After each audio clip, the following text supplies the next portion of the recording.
Si tu as déjà ressenti ce poids silencieux après une conversation, cette sensation étrange que quelque chose s'est brisé sans que tu puisses expliquer exactement quoi, alors ce que je vais te révéler va bouleverser ta compréhension des relations humaines. Il existe une violence invisible dans nos échanges quotidiens, une forme de destruction qui ne laisse aucune trace physique, mais qui érode lentement la confiance, l'intimité, la connexion authentique. Et le plus troublant, c'est que la plupart d'entre nous infligeons cette violence sans même en avoir conscience. Jung a passé des décennies à étudier ce phénomène, et ce qu'il a découvert va au-delà de tout ce que la psychologie moderne enseigne sur la communication. Ce n'est pas une question de technique ou de formule magique, c'est quelque chose de beaucoup plus profond, quelque chose qui touche à l'essence même de ce que nous sommes en tant qu'êtres humains. Chaque mot que tu prononces, chaque silence que tu maintiens, chaque regard que tu évites ou que tu soutiens, tout cela communique des informations que ton esprit conscient ne contrôle pas. Freud l'a démontré à travers l'étude des lapsus.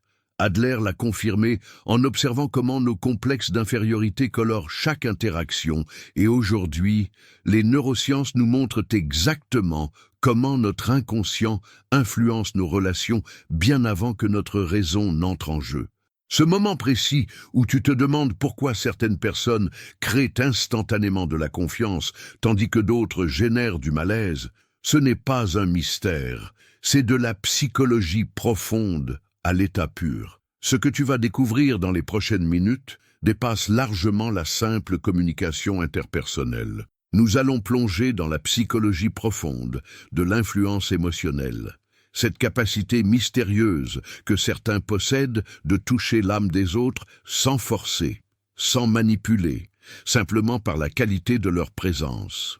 Jung, Freud et Adler ont tous exploré cette dimension sous des angles différents, mais c'est leur convergence qui révèle la vérité complète. Jung parlait de l'individuation comme d'un processus qui se manifeste nécessairement dans nos relations. Freud montrait comment nos mécanismes de défense sabotent nos tentatives de connexion authentique. Et Adler démontrait que notre besoin de reconnaissance conditionne chaque échange humain. Les neurosciences modernes, notamment les travaux révolutionnaires d'Antonio Damasio sur les marqueurs somatiques et de Matthew Lieberman sur le cerveau social, confirme ce que ces pionniers viennois pressentaient intuitivement il y a un siècle. Ton corps sait, avant ton esprit, si une personne est digne de confiance. Ton système nerveux détecte des signaux que ta conscience ne peut même pas nommer. Et c'est précisément cette communication inconsciente qui détermine si tu influences ou si tu repousses, si tu crées de la proximité ou de la distance, si tu touches le cœur ou si tu heurtes la défense psychique de l'autre. La différence entre manipuler et influencer authentiquement réside entièrement dans cette dimension inconsciente, dans la cohérence ou l'incohérence entre ce que tu dis et ce que ton être profond communique. Tu ne communiqueras plus jamais de la même façon après cette révélation, et je ne dis pas cela pour l'effet dramatique, mais parce que la compréhension profonde transforme irréversiblement la conscience. Chaque interaction deviendra pour toi une opportunité d'individuation, un moment où tu peux choisir entre perpétuer tes patterns inconscients ou évoluer vers une forme de relation plus authentique, plus consciente, plus humaine. Ce n'est pas une technique que tu vas apprendre, ce n'est pas une liste de choses à faire et à ne pas faire. C'est une transformation fondamentale de ta conscience relationnelle, une façon entièrement nouvelle de concevoir ce qui se passe réellement quand deux êtres humains se parlent. L'intelligence émotionnelle, dans sa véritable essence, n'est pas une compétence que tu acquiers, c'est un état de conscience que tu développes à travers l'intégration de ta propre ombre, de tes propres complexes, de tes propres mécanismes de défense. Jung le savait. C'est pourquoi il insistait tant sur le processus d'individuation comme chemin vers le self. Comprendre comment ton système nerveux autonome, tel que décrit par Stephen Porges dans sa théorie polyvagale, influence chaque échange, va te donner une perspective radicalement différente sur pourquoi certaines conversations te drainent tandis que d'autres te nourrissent.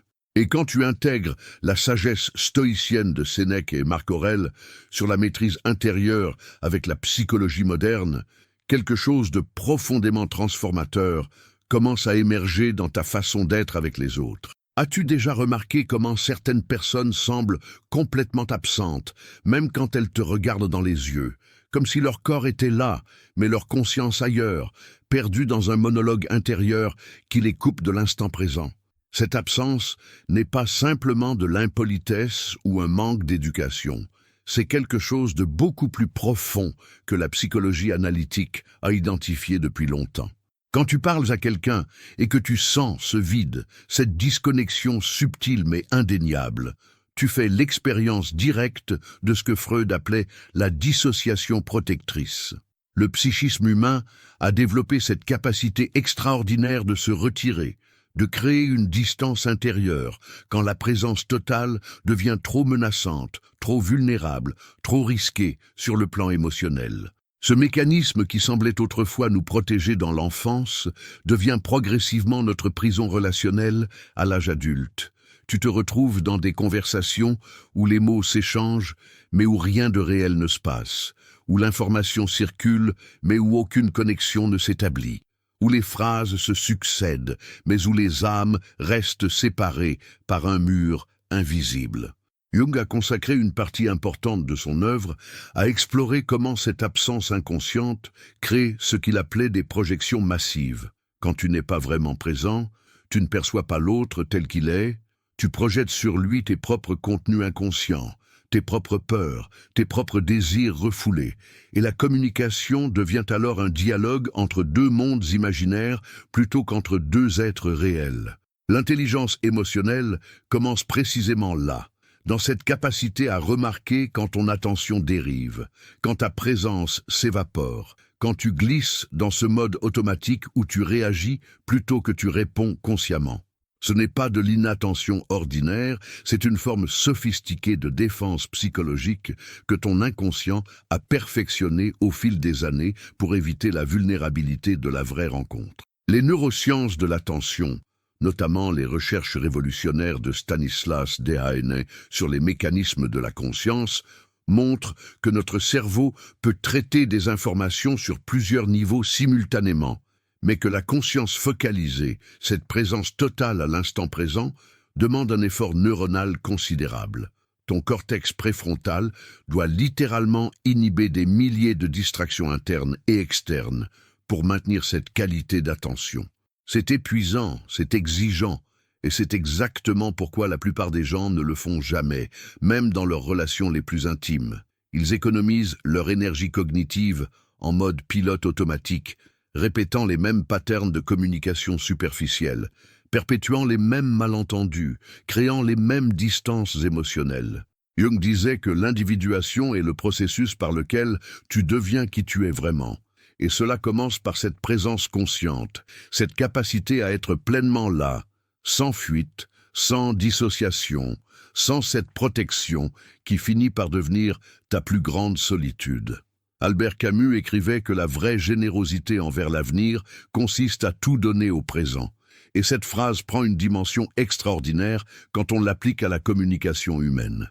Être présent à l'autre totalement, sans réserve mentale, sans cette partie de toi qui planifie déjà ta prochaine réplique ou qui juge secrètement ce que l'autre exprime, c'est un acte de résistance contre l'absurde, contre cette tendance moderne à l'efficacité qui transforme chaque échange en transaction.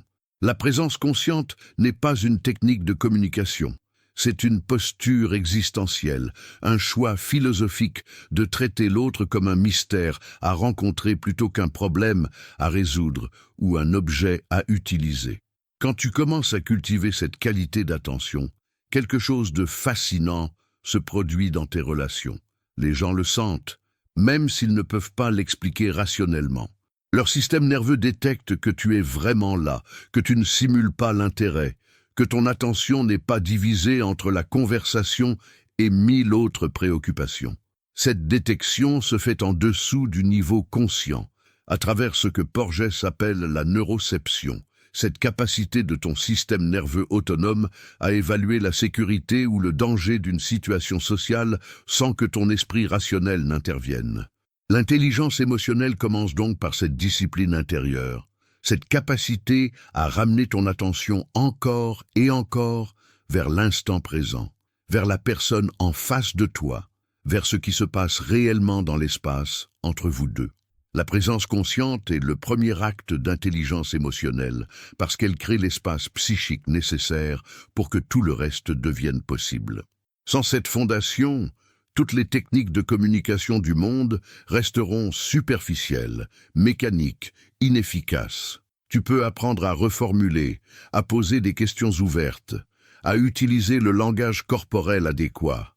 Mais si ton esprit est ailleurs, si ta présence est fragmentée, l'autre le saura inconsciemment et sa défense psychique restera activée.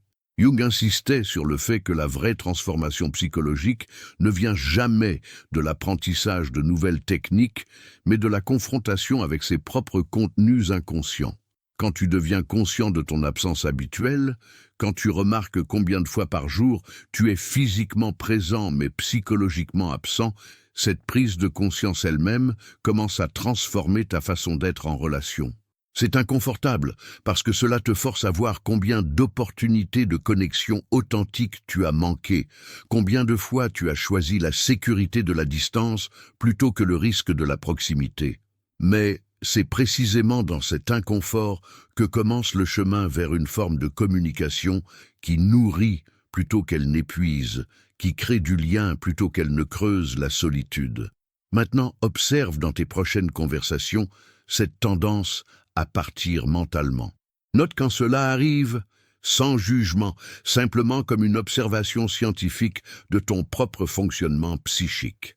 Et ce que tu vas découvrir sur les mécanismes inconscients qui gouvernent tes réactions émotionnelles va ouvrir une porte que tu ne pourras plus jamais refermer. Combien de fois as-tu entendu quelqu'un te dire une chose tandis que tout son corps hurlait silencieusement le contraire? Ces moments étranges où les mots affirment « je vais bien », mais où le regard fuit, où la posture se referme, où la voix tremble imperceptiblement. Tu ressens alors cette dissonance cognitive troublante, ce sentiment que quelque chose ne colle pas, même si tu ne peux pas mettre le doigt sur ce qui cloche exactement. Cette capacité à percevoir l'incongruence entre le langage verbal et le langage corporel n'est pas un don mystique réservé à quelques élus. C'est une fonction naturelle de ton système nerveux que la socialisation a progressivement émoussée. Les enfants possèdent cette perception intuitive à un degré remarquable. Ils détectent instantanément quand un adulte ment ou cache quelque chose. Mais progressivement, on leur apprend à ignorer ces signaux, à faire confiance aux mots plutôt qu'aux sensations, à privilégier le rationnel sur l'intuitif. Jung a exploré ce phénomène sous l'angle de ce qu'il appelait la communication inconsciente, cette dimension de l'échange humain où les psychés se parlent directement, sans la médiation du langage conscient. Quand deux personnes conversent, il y a toujours au moins deux conversations qui se déroulent simultanément, celle des mots, contrôlée par l'ego et la persona, et celle des âmes, qui expriment les véritables contenus émotionnels et psychiques. L'intelligence émotionnelle consiste en grande partie à développer ta capacité à percevoir et à interpréter cette seconde conversation, celle qui se joue dans les silences, les micro-expressions, les changements de tonalité vocale, les gestes involontaires. Ce que tu perçois dans ces moments de dissonance, ce n'est pas simplement du langage corporel au sens technique du terme. C'est l'expression directe de l'inconscient de l'autre qui contourne les défenses de son ego. Freud a révélé cette vérité fondamentale à travers son étude des lapsus, ces moments où quelque chose de refoulé se fraye un chemin vers l'expression malgré tous les efforts de la conscience pour le garder enfoui. Mais les lapsus ne sont pas uniquement verbaux, ils sont aussi gestuels, posturaux, tonaux. Ton inconscient fuit constamment, révélant à qui sait voir ce que tu t'efforces consciemment de cacher. Cette fuite est inévitable parce que le refoulement demande une énergie psychique considérable et le système finit toujours par trouver des voies détournées pour laisser échapper la pression. Ce que Freud appelait le retour du refoulé se manifeste dans chaque conversation à travers ces milliers de micro-signaux que ton interlocuteur émet sans en avoir conscience. Matthew Lieberman, dans ses recherches pionnières sur les neurosciences sociales, a démontré que notre cerveau social traite ces informations implicites bien plus rapidement et efficacement que les informations explicites. Avant même que tu ne comprennes consciemment ce que l'autre te dit verbalement, ton cerveau a déjà analysé sa posture, son ton, son rythme respiratoire et a formé un jugement sur sa fiabilité émotionnelle.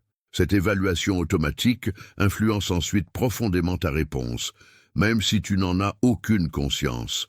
L'intelligence émotionnelle, dans sa dimension d'écoute profonde, implique donc de réapprendre à faire confiance à ces signaux que ton éducation t'a appris à ignorer.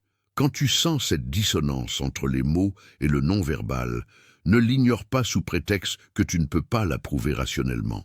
Ton système nerveux perçoit des informations que ton esprit conscient ne peut pas encore traiter, et cette perception précognitive est souvent plus fiable que l'analyse rationnelle qui viendra plus tard. Jung parlait de l'interaction entre anima et animus dans le dialogue, ces dimensions inconscientes masculines et féminines qui communiquent par-delà les personas sociales.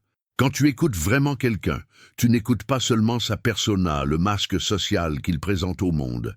Tu écoutes aussi cette voix plus profonde qui émerge de son ombre, de ses complexes non résolus, de ses blessures non cicatrisées.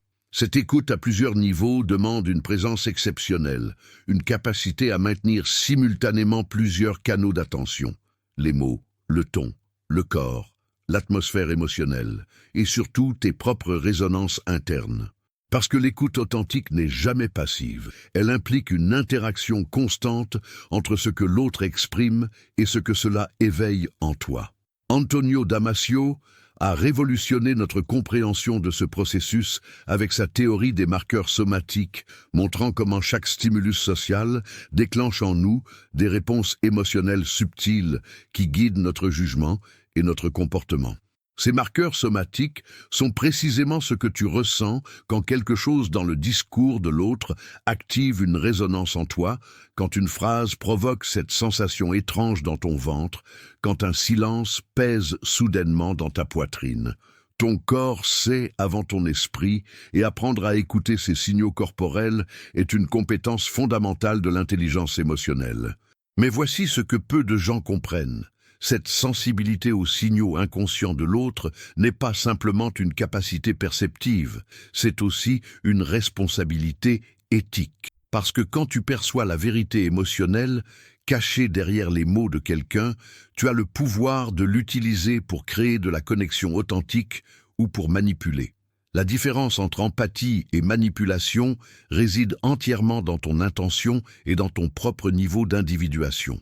Si tu utilises cette perception pour servir ton ego, pour obtenir ce que tu veux, pour contrôler l'autre, alors tu deviens un prédateur émotionnel, même si tu te convaincs du contraire. Mais si tu utilises cette perception pour vraiment voir l'autre, pour honorer sa vérité psychique même quand elle contredit ses mots, alors tu crées un espace de sécurité psychologique rare et précieux. Cette validation profonde de ce que l'autre ressent vraiment, même et surtout quand il ne peut pas encore le nommer lui-même, c'est le cœur de l'intelligence émotionnelle. Ta sensibilité au non-dit, cette capacité à lire entre les lignes, à sentir les émotions refoulées, à percevoir les besoins inexprimés, ce n'est pas une hypersensibilité maladive comme la société te l'a peut-être fait croire. C'est une conscience développée, probablement à travers la douleur, probablement parce que tu as dû apprendre très tôt à décoder les humeurs des autres pour assurer ta sécurité émotionnelle ou même physique.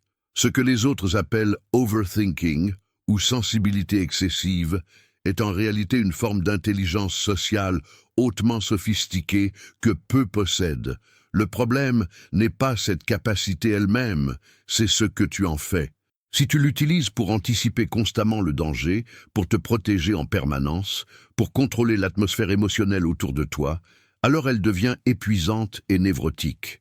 Mais si tu la transformes en une forme d'écoute compassionnelle, en une capacité à vraiment voir l'autre dans sa vérité psychique, alors elle devient un don rare. Maintenant, commence à observer non plus seulement ce que les gens disent, mais comment ils le disent, et surtout ce qu'ils ne disent pas. Note les silences lourds, les changements de sujet brusques, les rires nerveux, les gestes d'auto-apaisement. Et ce que tu vas découvrir sur la psychologie de la validation profonde va transformer radicalement ta façon de créer des connexions authentiques. Il existe un besoin humain si fondamental, si viscéral, que son absence peut littéralement briser quelqu'un psychologiquement. Et pourtant, la plupart d'entre nous passons notre vie entière à le chercher sans jamais vraiment le trouver. Ce n'est pas l'amour au sens romantique, ce n'est pas l'admiration ou le respect au sens social, c'est quelque chose de plus primaire encore, le besoin d'être vu dans sa vérité psychique, d'être reconnu dans son expérience intérieure réelle, sans jugement, sans correction, sans cette violence subtile qui consiste à nier ce qu'on ressent vraiment. Quand quelqu'un te dit « j'ai mal » et que tu réponds « ce n'est rien », tu vas t'en remettre, tu viens de commettre une forme d'agression psychologique qui laisse une trace invisible mais profonde. Tu as invalidé son expérience, tu as nié sa réalité émotionnelle, tu as communiqué que ce qu'il ressent n'a pas le droit d'exister. Cette invalidation chronique, répétée des milliers de fois au cours d'une vie, crée ce que Jung appelait une dissociation entre le moi conscient et le self authentique. La personne apprend progressivement à ne plus faire confiance à ses propres perceptions, à douter de la légitimité de ses émotions, à se construire une persona qui correspond aux attentes externes plutôt qu'à la vérité interne. Cette trahison de soi-même, cette auto-invalidation intériorisée, est à la source de la plupart des souffrances psychologiques que Jung a observées dans sa pratique clinique. L'intelligence émotionnelle dans sa dimension de validation profonde consiste à développer cette capacité rare de reconnaître l'ombre de l'autre sans la juger, de voir sa blessure sans essayer de la réparer prématurément, de tenir l'espace pour sa douleur sans la minimiser ni l'exagérer. C'est un équilibre délicat, une danse subtile entre empathie et fusion, entre reconnaissance et suridentification.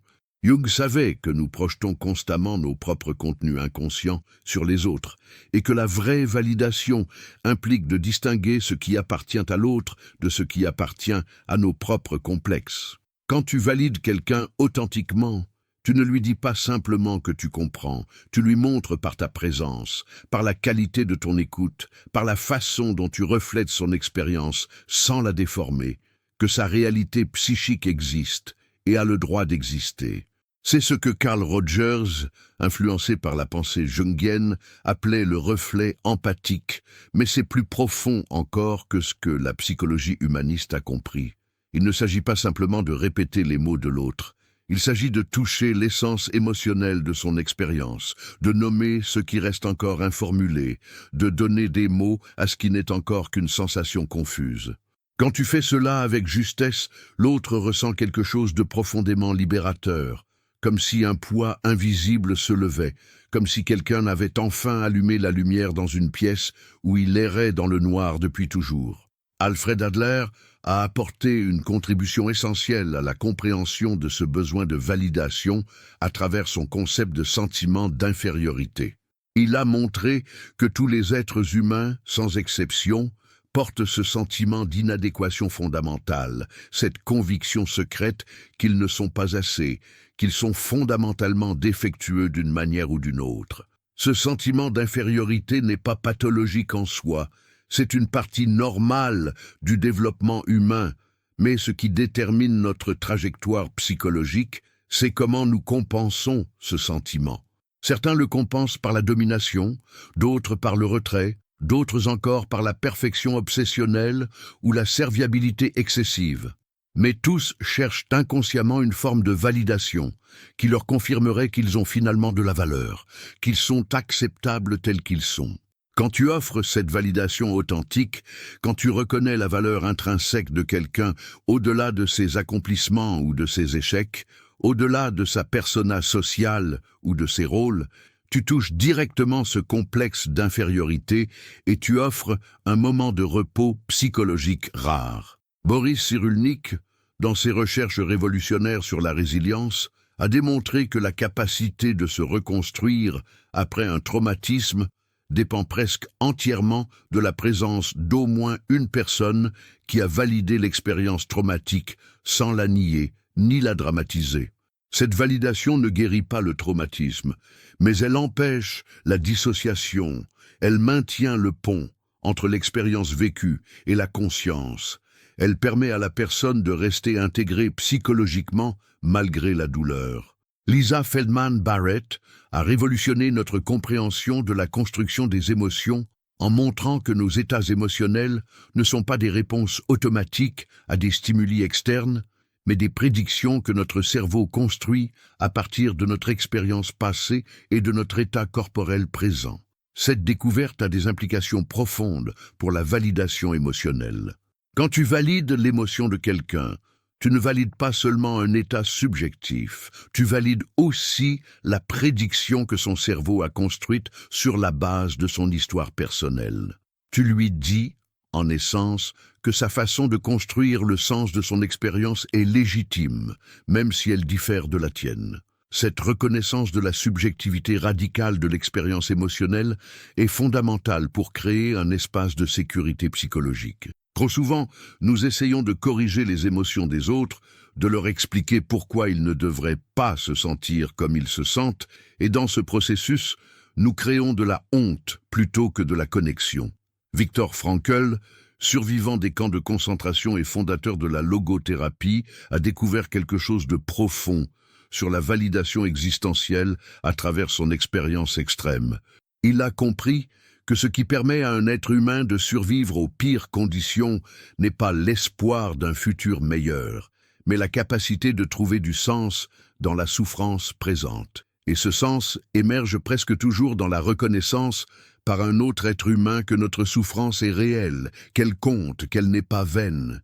La validation profonde n'est donc pas une technique de communication superficielle, c'est un acte existentiel qui touche au cœur même de ce qui rend la vie humaine supportable. Quand tu reconnais la blessure de quelqu'un sans essayer de la réparer, quand tu permets à sa douleur d'exister sans la juger comme faiblesse ou exagération, tu offres quelque chose de radicalement différent de ce que la plupart des gens expérimentent dans leurs relations. Tu crées un espace où l'autre peut enfin être authentiquement lui-même, sans avoir à performer la force ou à cacher la vulnérabilité. Cette capacité à tenir l'espace pour la douleur d'autrui, sans être submergé par elle, sans se sentir obligé de la résoudre immédiatement, c'est une forme de maturité émotionnelle rare. Elle demande que tu aies fait ton propre travail sur tes propres blessures, que tu aies développé une certaine tolérance à l'inconfort émotionnel, que tu aies appris à distinguer l'empathie de la fusion. Daniel Siegel parle d'intégration neuronale comme de la capacité du cerveau à maintenir simultanément la différenciation et la connexion, à être suffisamment séparé pour ne pas être envahi par les émotions de l'autre, mais suffisamment connecté pour les ressentir authentiquement. Cette intégration est précisément ce qui permet la validation profonde sans épuisement compassionnel. Maintenant, pense à une personne dans ta vie qui a vraiment besoin de cette validation, qui porte une douleur invisible que personne ne reconnaît. Dans ta prochaine conversation avec elle, résiste à l'envie de réparer, de conseiller, de minimiser. Simplement vois sa blessure, reconnais son expérience et observe ce qui se passe dans l'espace entre vous. Et ce que je vais te révéler sur le pouvoir du silence stratégique va te donner un outil psychologique que très peu maîtrisent vraiment. Le silence fait peur à la plupart des gens, cette pause qui s'étire inconfortablement dans une conversation, ce vide sonore qui semble exiger d'être rempli par n'importe quoi, même des mots vides de sens. Tu l'as ressenti 1000 fois, cette urgence presque panique de combler le silence, comme si laisser l'espace vide était une forme d'échec social. Mais cette peur du silence révèle quelque chose de profond sur notre relation à l'inconscient et à l'introspection. Le silence nous met face à nous-mêmes. Il nous force à sentir ce qui se passe vraiment en nous, plutôt que de nous fuir dans l'agitation verbale. Pour la plupart des gens, cette confrontation avec leur propre présence est intolérable. C'est pourquoi ils parlent compulsivement, remplissent chaque espace avec du bruit, évitent systématiquement toute pause qui pourrait permettre à quelque chose de plus profond d'émerger. Ce bavardage compulsif n'est pas de la sociabilité, c'est une défense contre l'angoisse existentielle, contre la peur du vide, contre le risque que le silence révèle notre vacuité intérieure. Jung a exploré cette dimension à travers son concept d'introversion, mais pas au sens social superficiel où on l'entend généralement. Pour Jung, l'introversion est la capacité de l'énergie psychique à se tourner vers l'intérieur, à puiser dans les profondeurs de l'inconscient personnel et collectif. Le silence est le véhicule naturel de cette énergie introvertie. C'est l'espace qui permet au contenu inconscient de remonter à la surface de la conscience. Dans le contexte de l'intelligence émotionnelle et de l'influence, le silence devient un outil psychologique d'une puissance remarquable. Quand tu maîtrises l'art de tenir l'espace silencieux sans anxiété, quelque chose de fascinant se produit dans la dynamique relationnelle. L'autre personne ressent inconsciemment ta capacité à tolérer l'inconfort, ta sécurité intérieure, qui n'a pas besoin d'être constamment validée par le remplissage verbal.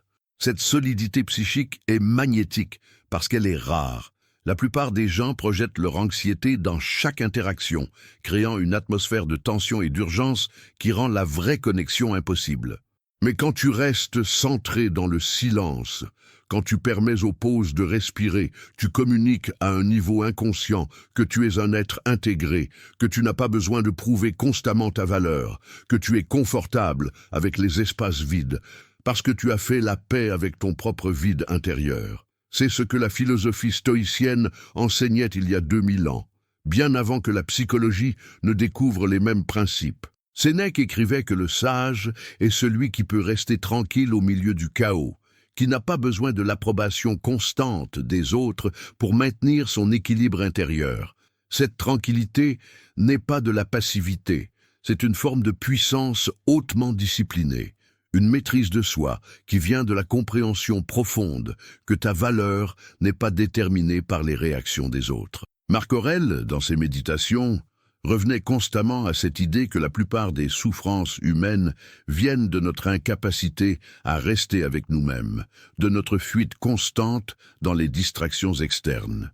Le silence stratégique dans une conversation est précisément cette pratique stoïcienne appliquée aux relations humaines. Tu choisis consciemment de ne pas remplir l'espace, de laisser la tension exister, de permettre à l'inconfort de faire son travail psychologique. Parce que c'est dans cet inconfort que les véritables vérités émergent. Quand les gens ne peuvent plus se cacher derrière un flux constant de mots, quand le silence les force à sentir réellement ce qu'ils ressentent, ils commencent à dire des choses plus vraies, plus profondes, plus révélatrices. Le silence crée un vide que l'inconscient de l'autre va naturellement chercher à remplir, et ce qui remonte dans ce moment est souvent bien plus authentique que tout ce qui a été dit auparavant. Stephen Porges, dans sa théorie polyvagale révolutionnaire, explique comment notre système nerveux autonome évalue constamment la sécurité de notre environnement social à travers des signaux subtils. Quand tu maintiens un silence calme et centré, sans tension corporelle ni fuite du regard, tu envoies à travers ton système nerveux un signal de sécurité au système nerveux de l'autre. Tu communiques que l'espace entre vous est sûr, qu'il n'y a pas de danger immédiat, que la vulnérabilité est permise. Cette co-régulation du système nerveux à travers le silence est un processus fascinant que Daniel Siegel a exploré dans ses recherches sur la neurobiologie interpersonnelle. Il a montré que deux systèmes nerveux peuvent se synchroniser, que ton état de calme peut littéralement induire le calme chez l'autre, non par les mots, mais par la qualité de ta présence. C'est pourquoi les meilleurs thérapeutes parlent relativement peu. Ils utilisent le silence thérapeutique comme un outil pour permettre au patient d'accéder à ses propres profondeurs. Mais tu n'as pas besoin d'être thérapeute pour utiliser ce principe. Dans tes conversations quotidiennes, résiste à l'envie de combler chaque pause. Quand l'autre dit quelque chose de significatif, au lieu de répondre immédiatement, laisse ces mots résonner dans le silence pendant quelques secondes. Tu verras souvent qu'il continuera spontanément, qu'il ira plus profond, qu'il révélera la vraie émotion sous les mots initiaux. Le silence communique que tu prends ce qui a été dit au sérieux, que tu le digères, que tu ne réagis pas automatiquement, mais que tu réponds consciemment. Cette qualité d'attention silencieuse est l'un des plus beaux cadeaux que tu peux offrir à quelqu'un dans un monde où tout le monde attend juste son tour de parler sans vraiment écouter. Ton silence n'est pas de l'indifférence. Ce n'est pas de la froideur émotionnelle, ce n'est pas un jeu de pouvoir où tu essaies de déstabiliser l'autre. C'est une sagesse née de la conscience profonde, que parfois, la présence pure communique plus que 1000 mots. C'est une discipline intérieure qui demande que tu aies travaillé sur ton propre besoin de validation sociale, sur ton anxiété de performance, sur ton désir d'être aimé à travers ce que tu dis. Le silence stratégique est stratégique précisément parce qu'il vient d'un lieu de choix conscient plutôt que de réaction automatique. Tu choisis quand parler et quand te taire, guidé par une compréhension intuitive de ce qui servira le mieux la connexion authentique dans ce moment précis.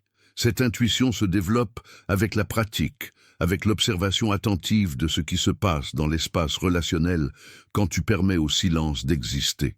Tu commenceras à remarquer que certains silences sont lourds de potentiel non exprimé, que d'autres sont des moments de digestion nécessaires, que d'autres encore sont des invitations inconscientes à aller plus profond. Apprendre à lire ces différentes qualités de silence, à sentir quand maintenir l'espace vide et quand intervenir avec des mots, c'est un art qui se raffine sur toute une vie. Maintenant, dans ta prochaine conversation importante, expérimente consciemment avec le silence. Compte jusqu'à 3 avant de répondre. Laisse les pauses s'étirer un peu plus longtemps que ce qui te semble confortable. Et observe non seulement ce que cela change chez l'autre, mais surtout ce que cela change en toi, dans ta relation à ton propre besoin de remplir l'espace. Et ce que tu vas découvrir sur l'authenticité vulnérable va bouleverser ta compréhension de ce qui crée réellement de l'influence durable. Lequel de ces principes psychologiques résonne le plus profondément dans ta propre expérience relationnelle? Partage ta réflexion en commentaire. J'aimerais comprendre ton chemin vers une communication plus consciente et authentique. Il existe une terreur primaire qui habite le cœur de presque chaque être humain. Une peur si fondamentale qu'elle gouverne silencieusement la plupart de nos choix relationnels sans que nous en ayons pleinement conscience. C'est la terreur d'être vu dans notre vérité complète, dans notre vulnérabilité non édulcorée, dans notre complexité contradictoire et d'être rejeté pour cette vérité. Alors nous construisons des masques, des personas sophistiqués, des versions édulcorées de nous-mêmes que nous présentons au monde, espérant qu'elles seront suffisamment acceptables pour nous mériter l'amour et la connexion. Jung a consacré une partie massive de son œuvre à explorer cette tension entre la persona et le self, entre qui nous prétendons être et qui nous sommes vraiment. La persona n'est pas en soi problématique. Nous avons tous besoin d'une interface entre notre monde intérieur et le monde social. Nous ne pouvons pas déverser notre psyché complète sur chaque personne que nous rencontrons. Mais le problème surgit quand nous nous identifions tellement à notre persona que nous perdons contact avec notre self authentique, quand le masque devient si épais que nous oublions qu'il y a un visage dessous. Cette identification à la persona crée une forme de souffrance existentielle particulière, un sentiment de vide intérieur, une conviction profonde que si les gens savaient vraiment qui nous sommes, ils nous abandonneraient.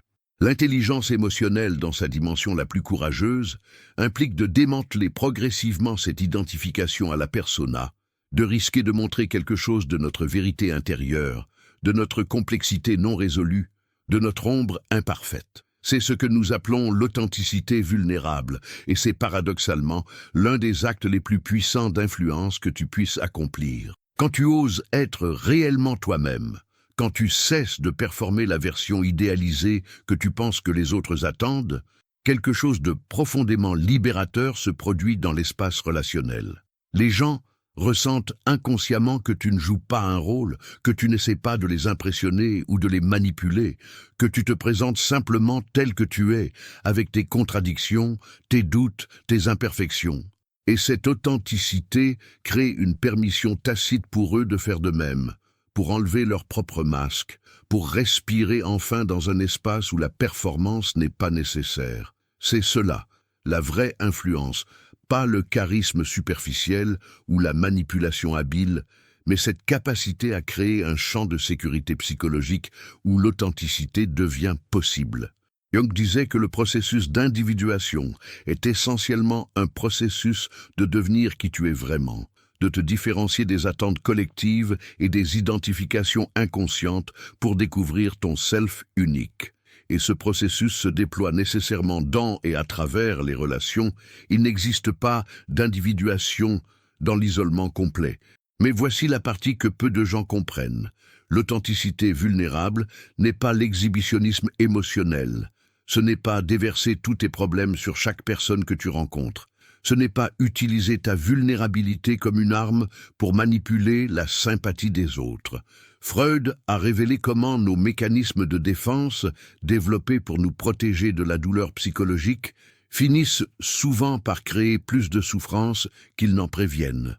Un de ces mécanismes est ce qu'on pourrait appeler la fausse vulnérabilité, où tu partages stratégiquement certaines faiblesses calculées pour créer une impression d'authenticité sans jamais vraiment risquer de montrer ce qui te fait le plus honte, ce qui t'effraie le plus profondément. Cette fausse vulnérabilité est encore une forme de persona, juste plus sophistiquée, et les gens peuvent sentir inconsciemment la différence entre une ouverture calculée et une révélation authentique.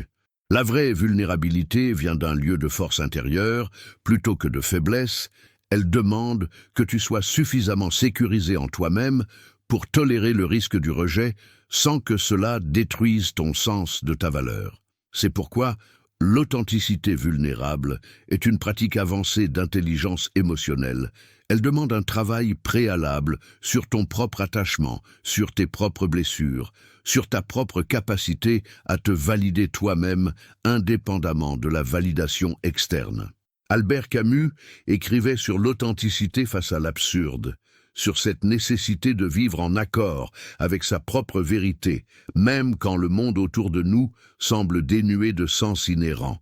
Cette philosophie existentielle s'applique directement à l'authenticité relationnelle. Tu vis dans un monde qui te bombarde constamment de messages sur qui tu devrais être, comment tu devrais te comporter, ce que tu devrais désirer. Résister à cette pression pour conformer ton self authentique aux attentes externes, c'est un acte de rébellion existentielle. C'est choisir la liberté de l'authenticité plutôt que la sécurité de la conformité. Et cette liberté a un prix. Elle implique parfois de perdre des relations qui étaient basées sur ta persona plutôt que sur ton self réel. C'est douloureux, mais nécessaire, parce que les connexions basées sur de fausses personas sont ultimement insatisfaisantes. Elles nourrissent ton ego, mais affament ton âme. Richard Davidson, dans ses recherches pionnières sur la neuroplasticité émotionnelle, a démontré quelque chose de fascinant. Notre cerveau change physiquement en fonction de nos pratiques émotionnelles et relationnelles. Quand tu pratiques l'authenticité vulnérable régulièrement, tu renforces littéralement les circuits neuronaux de la sécurité émotionnelle. Tu entraînes ton système nerveux à tolérer de plus en plus de vulnérabilité sans déclencher de réponse de panique. C'est un processus graduel. Tu ne passes pas du masquage complet à l'ouverture totale du jour au lendemain. Tu apprends progressivement à doser ta vulnérabilité en fonction du contexte et de la sécurité réelle de la relation. Ta vulnérabilité authentique n'est pas une faiblesse à corriger, c'est une force relationnelle rare que notre culture a malheureusement pathologisée. Dans un monde où tout le monde présente une version filtrée et idéalisée d'eux-mêmes, où les réseaux sociaux ont créé une culture de performance perpétuelle, oser montrer ta complexité réelle, tes doutes, tes peurs, tes contradictions, C'est un acte de courage radical. Et c'est précisément ce courage qui crée de l'influence authentique parce qu'il donne la permission aux autres de sortir de leur propre prison de performance. Tu deviens un modèle non de perfection mais d'humanité intégrée, quelqu'un qui a fait suffisamment de travail sur soi pour pouvoir être à la fois fort et vulnérable, à la fois conscient et imparfait, à la fois en chemin et acceptant du chemin déjà parcouru. L'individuation jungienne, c'est précisément cela, ce processus de toute une vie, d'intégrer progressivement les aspects dissociés de soi-même, d'accueillir ton ombre plutôt que de la projeter, de reconnaître tes complexes plutôt que d'en être possédé inconsciemment. Et chaque fois que tu risques de montrer un peu plus de ta vérité dans une relation, tu avances dans ce processus, tu deviens un peu plus entier, un peu plus réellement toi-même. Maintenant, identifie un aspect de toi-même que tu caches habituellement parce que tu as peur qu'il soit inacceptable. Dans ta prochaine conversation avec quelqu'un en qui tu as confiance, risque de révéler une petite partie de cette vérité cachée. Observe non seulement comment l'autre réagit, mais surtout ce que cela libère en toi quand tu n'as plus à maintenir ce secret.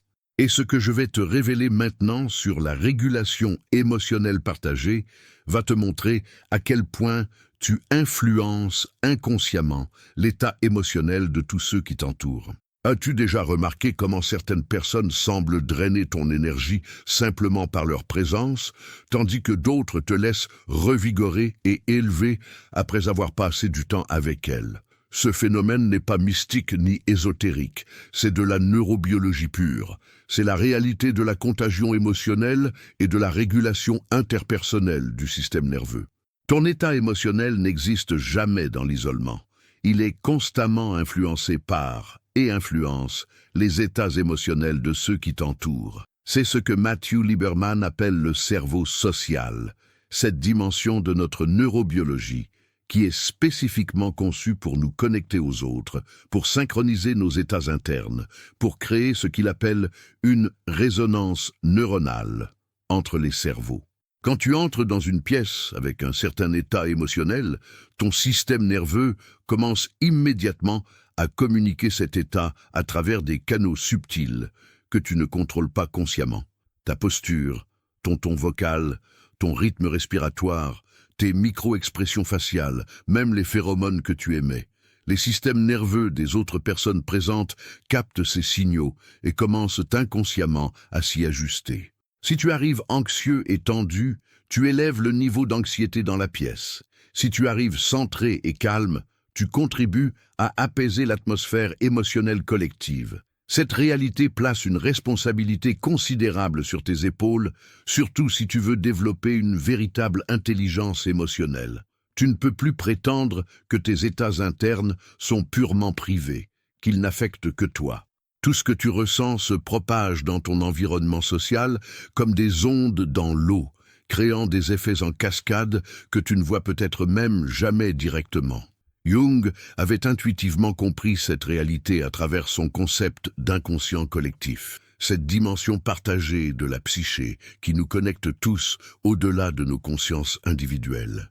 Quand tu travailles sur ton propre état émotionnel, quand tu apprends à réguler ton système nerveux, à transformer ton anxiété en présence centrée, tu ne fais pas qu'améliorer ta propre vie, tu changes littéralement le champ émotionnel autour de toi. C'est l'une des formes les plus puissantes et les plus subtiles d'influence que tu puisses exercer. Joseph Ledoux, dans ses recherches révolutionnaires sur les circuits de la peur dans le cerveau, a montré comment l'amygdale détecte les signaux de danger dans l'environnement social bien avant que le cortex préfrontal ne puisse évaluer rationnellement la situation. Quand tu es dans un état de dysrégulation émotionnelle, ton amygdale envoie des signaux de danger qui activent les amygdales des autres, créant un cercle vicieux d'escalade émotionnelle. Mais l'inverse est également vrai. Quand tu es dans un état de régulation, de calme conscient, ton système nerveux envoie des signaux de sécurité qui permettent au système nerveux des autres de se détendre. C'est ce que Stephen Porges appelle la co-régulation dans sa théorie polyvagale, et c'est l'un des concepts les plus importants pour comprendre l'intelligence émotionnelle relationnelle. Ton système nerveux autonome a 3 états principaux: Le ventral vagal, engagement social, connexion, sécurité. Le sympathique, mobilisation, combat ou fuite. Et le dorsal vagal, immobilisation, effondrement. Ces états ne sont pas juste des expériences subjectives, ils sont des états physiologiques qui se communiquent d'un système nerveux à l'autre à travers ce que Porges appelle la neuroception, cette évaluation inconsciente et automatique de la sécurité ou du danger dans l'environnement social. Quand tu es dans un état ventral vagal, quand ton système nerveux est en mode d'engagement social sécurisé, tu facilites littéralement l'accès au même état chez les autres.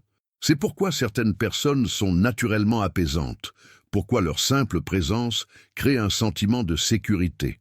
Leur système nerveux communique constamment des signaux de sécurité qui permettent aux autres systèmes nerveux de sortir de l'état défensif. Daniel Siegel a étendu cette compréhension avec son concept d'intégration interpersonnelle, montrant comment deux cerveaux peuvent créer ensemble quelque chose qui n'existe dans aucun des deux séparément.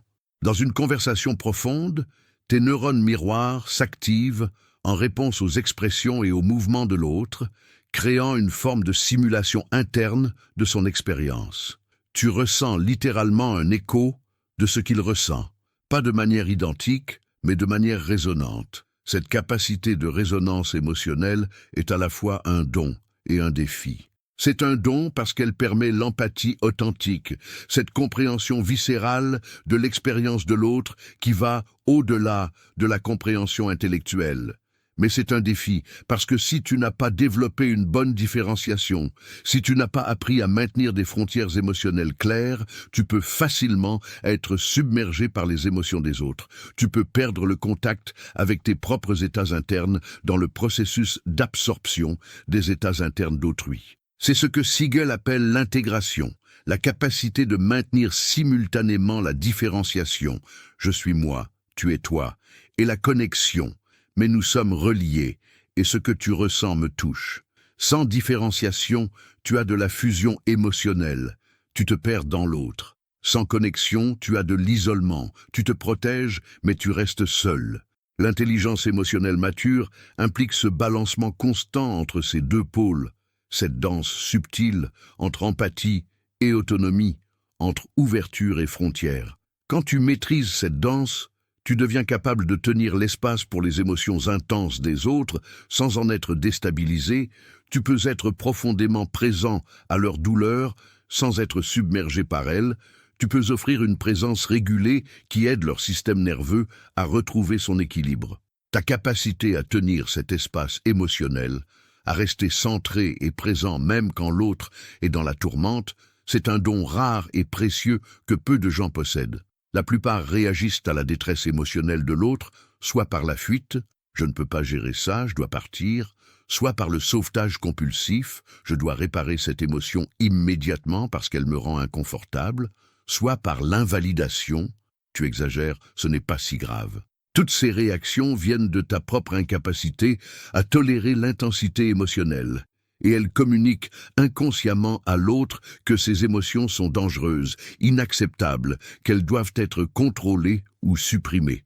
Mais quand tu as fait le travail de développer ta propre tolérance à l'intensité émotionnelle, quand tu as appris à réguler ton propre système nerveux, même en présence d'une dysrégulation chez l'autre, tu peux offrir quelque chose de complètement différent.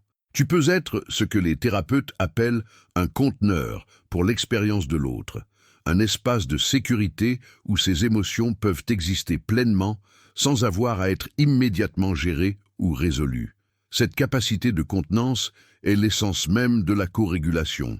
C'est ce qui permet à quelqu'un de traverser une tempête émotionnelle en sachant qu'il n'est pas seul, qu'il y a une présence stable à côté de lui qui ne sera pas emportée par les vagues.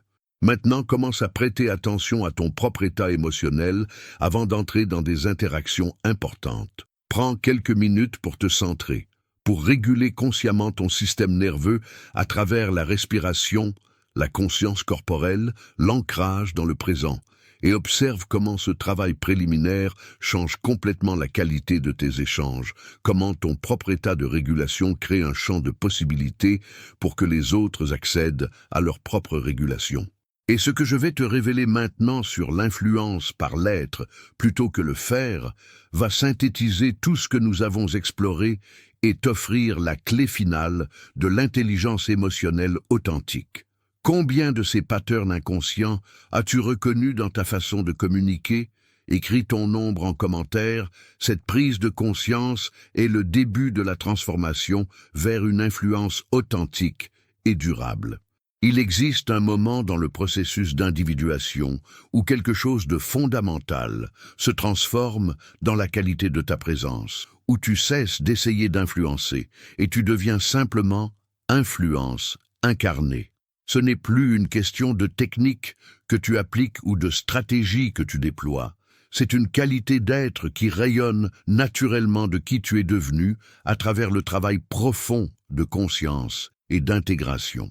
Jung appelait cela l'expression du self, ce moment où tu n'es plus identifié à ton ego ou à ta persona, où tu as suffisamment intégré ton ombre et tes complexes pour que quelque chose d'authentique et d'entier puisse se manifester à travers toi. Cette qualité est immédiatement perceptible, même si elle est difficile à définir rationnellement. Quand tu rencontres quelqu'un qui a fait ce travail profond, qui a traversé sa propre nuit obscure et en est ressorti plus intégré, tu le sens instantanément. Il y a une solidité dans leur présence, une absence de besoin de prouver ou de performer, une paix intérieure qui ne dépend pas des circonstances externes. Ces personnes influencent sans effort, non pas parce qu'elles ont appris des techniques sophistiquées de manipulation, mais parce que leur simple présence crée un champ de possibilités, une élévation de l'atmosphère psychologique qui invite les autres à se connecter à leur propre profondeur. Cette influence par l'être plutôt que le faire est le sommet de l'intelligence émotionnelle, et elle demande paradoxalement que tu cesses d'essayer de contrôler comment les autres te perçoivent. C'est un lâcher-prise profond du besoin d'être aimé, admiré, validé par chaque personne que tu rencontres. Alfred Adler a passé sa carrière à explorer ce qu'il appelait l'intérêt social, cette orientation authentique vers le bien-être des autres qui émerge non pas d'un sentiment de supériorité ou d'un besoin de sauver, mais d'une reconnaissance profonde de notre interconnexion fondamentale. Quand tu influences à partir de l'intérêt social authentique, tu ne cherches pas à obtenir quelque chose pour toi-même. Tu ne manipules pas pour servir ton ego. Tu crées simplement les conditions pour que l'autre puisse s'épanouir dans sa propre vérité. Cette orientation change complètement la dynamique énergétique de l'interaction. Les gens sentent inconsciemment quand tu as un agenda caché, quand tu veux quelque chose d'eux, quand ton apparente générosité est en réalité une forme de manipulation plus sophistiquée. Mais ils sentent également quand ton intention est pure, quand tu te présentes sans attente ni manipulation, quand ton influence vient simplement de qui tu es plutôt que de ce que tu fais stratégiquement. Cette pureté d'intention n'est pas naïveté, ce n'est pas nier que tu as des besoins et des désirs dans les relations. C'est simplement ne pas subordonner l'autre à tes besoins, ne pas l'utiliser comme un objet pour satisfaire ton ego ou combler tes manques intérieurs. Viktor Frankl, qui a survécu au camp de concentration et a fondé la logothérapie, a découvert quelque chose de profond sur la nature de l'influence authentique à travers ses expériences extrêmes. Il a compris que l'être humain influence le plus puissamment quand il incarne un sens, quand sa vie elle-même devient un témoignage d'une vérité qui transcende les circonstances. Dans les camps, ce n'étaient pas ceux qui prêchaient ou qui donnaient des conseils qui influençaient le plus profondément. C'étaient ceux qui maintenaient leur dignité intérieure, même dans les pires conditions. Ceux dont la simple présence rappelait aux autres qu'il existait quelque chose d'indestructible dans l'esprit humain. Cette forme d'influence, par l'exemple incarné, est bien plus puissante que tous les discours persuasifs du monde, parce qu'elle touche directement quelque chose de profond dans la psyché de l'autre. Elle lui montre ce qui est possible plutôt que de lui dire ce qu'il devrait faire. Antonio Damasio a révolutionné notre compréhension de ce processus avec son concept de cohérence psychosomatique, montrant comment le cerveau constamment monitore l'alignement entre nos états corporels, nos émotions et nos cognitions. Quand il y a cohérence entre ces niveaux, quand ton corps, ton cœur et ton esprit sont alignés, tu rayonnes une forme d'autorité naturelle qui n'a rien à voir avec le pouvoir social ou la domination. C'est l'autorité de l'authenticité, de l'intégrité au sens littéral du terme. Être un tout intégré plutôt qu'un ensemble de parties fragmentées et contradictoires. Cette intégration psychosomatique est précisément ce que le processus d'individuation jungien vise à accomplir.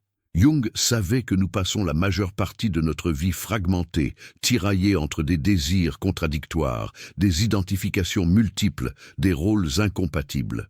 Le travail d'intégration consiste à reconnaître toutes ces parties, à les accueillir plutôt qu'à en refouler certaines, et progressivement à les harmoniser autour d'un centre organisateur que Jung appelait le self. Quand tu as fait ce travail, quand tu as suffisamment intégré tes contradictions internes, ton influence devient naturelle et effortless, parce qu'elle ne demande plus que tu maintiennes une façade, que tu réprimes certaines parties de toi, que tu performes une cohérence qui n'existe pas vraiment. Tu es simplement cohérent, et cette cohérence se communique à travers 1000 canaux subtils que ton interlocuteur capte inconsciemment. Les philosophes stoïciens, particulièrement Marc Aurèle, dans ses méditations personnelles, comprenaient cette dimension de l'influence par l'exemple silencieux. Marc Aurèle n'a jamais écrit ses méditations pour publication. C'était un journal intime, où il se rappelait constamment à lui-même les principes qu'il voulait incarner. Il savait que le vrai leadership, la vraie influence, vient de qui tu es quand personne ne te regarde, des choix que tu fais dans le secret de ta propre conscience. Cette discipline intérieure, cette rigueur morale que tu t'imposes, non pas pour impressionner les autres, mais pour rester aligné avec tes propres valeurs, c'est ce qui crée une présence magnétique. L'influence authentique n'est donc jamais un projet extérieur, c'est toujours un projet intérieur qui a des effets externes. Tu ne peux pas décider directement comment les autres vont te percevoir ou réagir à toi, mais tu peux décider qui tu veux devenir, quel travail de conscience tu veux faire, quelle intégration tu veux accomplir. Et ce travail intérieur transformera inévitablement ta façon d'être en relation parce que tu ne peux pas compartimenter, tu ne peux pas être profondément intégré dans ta vie intérieure et fragmenté dans tes relations. Le degré d'individuation que tu atteins intérieurement se manifeste automatiquement dans la qualité de ta présence relationnelle. C'est pourquoi toutes les véritables traditions de sagesse, que ce soit la psychologie analytique de Jung, la philosophie stoïcienne ou la logothérapie de Frankl, insistent sur le travail sur soi comme fondation de tout le reste. Ce n'est pas de l'égoïsme spirituel, ce n'est pas se retirer du monde pour se contempler le nombril, c'est reconnaître que tu ne peux pas donner ce que tu n'as pas, que tu ne peux pas offrir une présence intégrée si tu es toi-même fragmenté, que tu ne peux pas créer de la sécurité psychologique pour les autres si tu n'as pas créé cette sécurité en toi-même. Le chemin vers l'influence authentique passe donc nécessairement par le chemin de l'individuation, par la confrontation courageuse avec ton ombre, tes complexes, tes mécanismes de défense, tes illusions confortables sur toi-même. Quand tu arrives à ce point où ton influence rayonne simplement de qui tu es plutôt que de ce que tu fais, quelque chose de libérateur se produit. Tu cesses d'être anxieux dans les interactions sociales parce que tu n'as plus besoin de contrôler comment tu es perçu. Tu peux être présent à l'autre authentiquement parce que tu n'es plus obsédé par ta propre performance. Tu peux offrir une validation profonde parce que tu n'as plus besoin de validation constante. Tu peux maintenir le silence confortable parce que tu n'as plus besoin de remplir l'espace pour prouver ta valeur. Tu peux être vulnérable parce que ton estime de toi ne dépend plus de l'approbation de chaque personne que tu rencontres. Tu peux co-réguler les états émotionnels des autres parce que tu as appris à réguler le tien. Toutes les dimensions de l'intelligence émotionnelle que nous avons explorées deviennent naturelles, fluides, effortless. non pas parce que tu as mémorisé des techniques, mais parce que tu es devenu quelqu'un pour qui ces façons d'être sont simplement naturelles. C'est la différence entre apprendre à jouer d'un instrument en suivant mécaniquement les notes et devenir un musicien pour qui la musique coule naturellement de son être. L'intelligence émotionnelle à son niveau le plus élevé n'est pas une compétence que tu acquiers, c'est une transformation de qui tu es au niveau le plus fondamental. Nous avons traversé ensemble un territoire psychologique profond, exploré les dimensions multiples de ce que signifie vraiment communiquer avec intelligence émotionnelle. Ce n'est pas un ensemble de techniques superficielles, ce n'est pas une liste de choses à faire pour manipuler les autres à ton avantage. C'est un chemin de transformation profonde qui commence par la présence consciente, cette capacité rare d'être vraiment là avec l'autre, sans dissociation ni fuite mentale. C'est l'apprentissage de l'écoute au-delà des mots, cette sensibilité aux communications inconscientes qui se déploient dans le silence, les gestes, les dissonances entre ce qui est dit et ce qui est ressenti. C'est la pratique de la validation profonde, cette reconnaissance de l'expérience intérieure de l'autre qui ne cherche pas à réparer prématurément, mais simplement à voir et à honorer sa vérité psychique. C'est la maîtrise du silence stratégique, cette compréhension que parfois la présence pure communique plus que 1000 mots, que tenir l'espace sans anxiété crée les conditions pour que des vérités plus profondes émergent. C'est le courage de l'authenticité vulnérable, ce risque de montrer qui tu es vraiment au-delà de ta persona, cette libération progressive de l'identification aux masques sociaux pour te reconnecter à ton self authentique. C'est la conscience de la régulation émotionnelle partagée, cette compréhension que ton état intérieur influence constamment l'atmosphère psychologique autour de toi, que tu as la responsabilité de cultiver ta propre régulation pour offrir un champ de sécurité aux autres. Et finalement, c'est l'intégration de tout cela dans une façon d'être qui influence non par le faire, mais par l'être, non par la manipulation, mais par l'authenticité, non par la performance, mais par la présence incarnée. Jung passait sa vie à répéter que le plus grand service que tu peux rendre au monde est de faire ton propre travail d'individuation, de devenir pleinement conscient, de transformer tes propres ténèbres en lumière. Il savait que chaque individu qui entreprend ce chemin crée des ondes qui se propagent bien au-delà de sa propre psyché, qui touchent et transforment le champ collectif de manière subtile mais réelle. L'intelligence émotionnelle, comprise dans sa profondeur véritable, n'est pas séparable du processus d'individuation. C'est simplement la dimension relationnelle de ce processus plus vaste de devenir qui tu es vraiment. À mesure que tu intègres ton ombre, que tu te libères de l'identification à ta persona, que tu reconnais et transformes tes complexes, que tu développes une relation consciente avec ton inconscient, toutes ces transformations intérieures se manifestent automatiquement dans la qualité de tes relations, dans ta capacité à influencer authentiquement, dans ta présence qui devient progressivement plus magnétique, non par calcul, mais par intégration. Frankl nous a montré que même dans les conditions les plus extrêmes, ce qui ne peut jamais nous être enlevé, c'est notre liberté de choisir notre attitude, notre réponse intérieure à ce qui nous arrive. Cette liberté intérieure est la source ultime de toute influence authentique, parce qu'elle te permet de rester centré dans ton propre être, quelles que soient les circonstances externes, quelles que soient les réactions des autres. Les philosophes stoïciens l'avaient compris il y a 2000 ans. La seule chose que tu contrôles vraiment, c'est ta propre intériorité, tes jugements, tes perceptions, tes réponses. Tout le reste est hors de ton contrôle, et chercher à le contrôler ne crée que souffrance et frustration. Mais quand tu acceptes cette vérité, quand tu cesses d'essayer de contrôler comment les autres te perçoivent ou réagissent à toi, quand tu te concentres simplement sur cultiver ta propre intégrité, ta propre présence, ta propre authenticité, paradoxalement, ton influence s'accroît, parce que les gens sentent cette solidité intérieure, cette absence de besoins névrotiques, cette paix qui ne dépend pas de leur approbation. Et c'est magnétique précisément parce que c'est rare. Dans un monde où presque tout le monde cherche désespérément validation et approbation, où les réseaux sociaux ont amplifié cette quête à des niveaux pathologiques, rencontrer quelqu'un qui n'a pas ce besoin compulsif, qui est simplement confortable dans son propre être, c'est comme trouver une source d'eau fraîche dans un désert. Tu n'as pas besoin d'être parfait, tu n'as pas besoin d'avoir tout résolu, tu as juste besoin d'être engagé dans le processus, d'être honnête sur où tu en es, de continuer à choisir consciemment l'intégration, la présence, l'authenticité, encore et encore, même quand c'est inconfortable, même quand tes vieux patterns te tentent. Le chemin de l'intelligence émotionnelle authentique est un chemin de courage, parce qu'il demande que tu affrontes ce que la plupart des gens passent leur vie à éviter.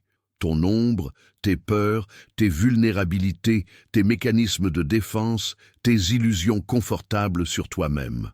C'est inconfortable, c'est même parfois douloureux, mais c'est le seul chemin vers la vraie liberté relationnelle, vers cette capacité d'être avec les autres sans perdre toi-même, de créer de la proximité sans fusion, d'influencer sans manipuler, de toucher les âmes sans violer les frontières. Chaque conversation devient alors une opportunité de pratiquer ces principes, de choisir consciemment la présence plutôt que la dissociation, l'écoute profonde plutôt que l'attente de ton tour de parler, la validation plutôt que l'invalidation, le silence confortable plutôt que le remplissage anxieux, l'authenticité vulnérable plutôt que la performance de la persona, la régulation consciente plutôt que la contagion émotionnelle inconsciente.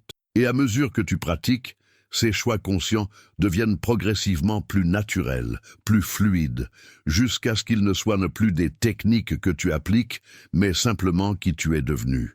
C'est alors que tu réalises que l'intelligence émotionnelle n'était jamais quelque chose à acquérir de l'extérieur, c'était toujours quelque chose à découvrir à l'intérieur, une capacité inhérente qui attendait simplement d'être libérée de sous les couches de conditionnement, de peur, de protection défensive qui l'étouffaient. Si cette exploration de l'intelligence émotionnelle profonde a touché quelque chose en toi, si elle a réveillé une reconnaissance, une résonance avec ton propre chemin, partage-la avec quelqu'un qui cherche lui aussi à approfondir ses relations, à transformer sa façon d'être avec les autres. Quelle révélation psychologique dans tout ce que nous avons parcouru ensemble t'a le plus marqué? Quelle dimension de l'intelligence émotionnelle appelle ton attention pour ton propre travail d'intégration? L'individuation est un chemin solitaire, dans le sens où personne ne peut le faire pour toi. Mais ce n'est pas un chemin d'isolement. Nous avons tous besoin de compagnons de route, de gens qui comprennent la valeur de ce travail intérieur, qui peuvent refléter nos aveuglements, qui peuvent nous soutenir dans les moments de régression et célébrer avec nous les moments de percée. Si tu veux continuer ce voyage d'approfondissement ensemble, si tu veux explorer plus en profondeur les dimensions psychologiques et philosophiques de la transformation humaine, rejoins notre communauté de membres qui s'engagent sérieusement dans ce chemin de conscience et d'intégration. Ce n'est pas pour tout le monde. Ce travail demande courage et honnêteté.